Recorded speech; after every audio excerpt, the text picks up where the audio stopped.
तो देखिए, ये एक और झटका योगी सरकार को लगा है। यहाँ पर यूपी में बीजेपी में जिस तरीके से एक के बाद एक इस्तीफे हो रहे हैं, वो ये बता रहे हैं कि उत्तर प्रदेश में बीजेपी के लिए मुश्किलें फिलहाल कम नहीं है। विकास जी हाँ, बिल्कुल। और देखिए, योगी सरकार का एक और झटका लगने के बाद अब देखिए इस मसले पर जो है वो राजनीति तेज होगी। और हमारे साथ देखिए 2 संवाददाता जुड़ गए हैं। अंकित गुप्ता जुड़ गए हैं, इसके अलावा रणवीर भी जुड़ गए हैं। सबसे पहले अंकित का रुख कर लेते हैं, सबसे पहले रणवीर के पास चलते हैं। रणवीर, झटके पे झटका लग रहा है, समाजवादी पार्टी के हौसले निश्चित तौर पर इस वक्त बुलंद होंगे।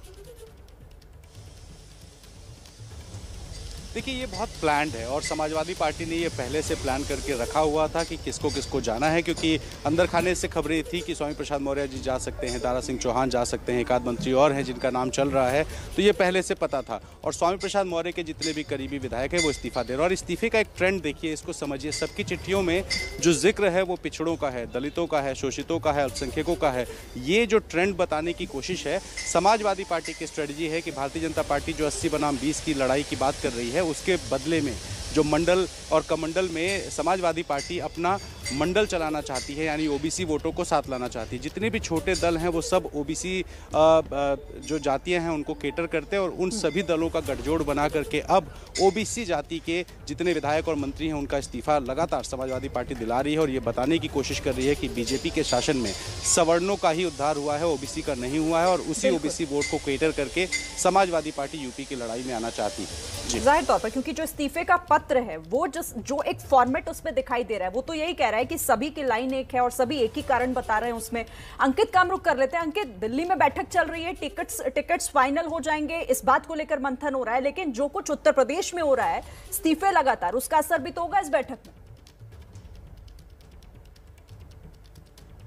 जी, फिलहाल इस बैठक में उसका असर नहीं होगा। फिलहाल इतना जरूर कह सकता हूं, क्योंकि ये बैठक उन नामों पर हो रही है जिन पर पिछले 2 दिनों के दौरान चर्चा हो चुकी है और आज उस पर अंतिम मोहर लग सकती है। लेकिन शिरीन, जिस बात का आपने जिक्र किया और जो रणवीर ने बात कही है, उसी बात को मैं थोड़ा सा आगे बढ़ाना चाहूंगा। मुकेश वर्मा का जो उन्होंने अपना खत भेजा है, उसमें भी उसी बात का जो जिक्र है, जैसा कि हमने देखा था कि स्वामी प्रसाद मौर्य समेत जो अन्य विधायक जो इस्तीफा दे रहे हैं उन्होंने जिक्र किया है कि अगर मैं एक लाइन पढ़ सकता हूं कि इसके अलावा प्रदेश सरकार द्वारा ही दलितों, पिछड़ों, किसानों व बेरोजगार नौजवानों और छोटे लघु एवं मध्यम श्रेणी के व्यापारियों की भी घोर उपेक्षा की गई है। अगर हम जो है जितने भी इस्तीफे हुए हैं उनके जो है जो खत को देखते हैं, जो इस्तीफा भेजा गया है, कमोवेश ये लाइन सब में जिक्र की गई है। और आखिरी में इन्होंने ये भी कह दिया है कि स्वामी प्रसाद मौर्य के साथ में मैं खड़ा हुआ हूं, वही हमारे नेता हैं। ये तो साफ है कि जितने इस्तीफे हो रहे हैं वो स्वामी प्रसाद मौर्य के साथ में है। लेकिन अगर हम बीजेपी की बात करें तो बीजेपी इसको लेकर के जो थोड़ा चिंतित जरूर है और इसी वजह से कोशिश की जा रही है कि डैमेज कंट्रोल किया जा सके। तो एक तरफ बीजेपी मुख्यालय में जहां पर मैं मौजूद हूं,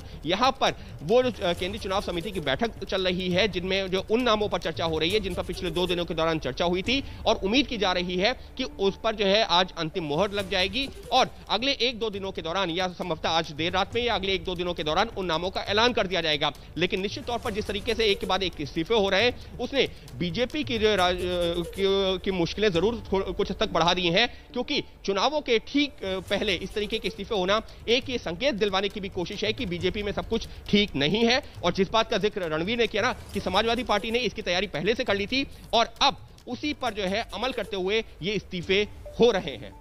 जी देखिए, तो लगातार इस्तीफे हो रहे हैं, झटके पे झटका बीजेपी को लग रहा है। वहीं समाजवादी पार्टी के लिए ये वाकई में चुनाव में जाने से पहले एक बड़ा गेम हो सकता है।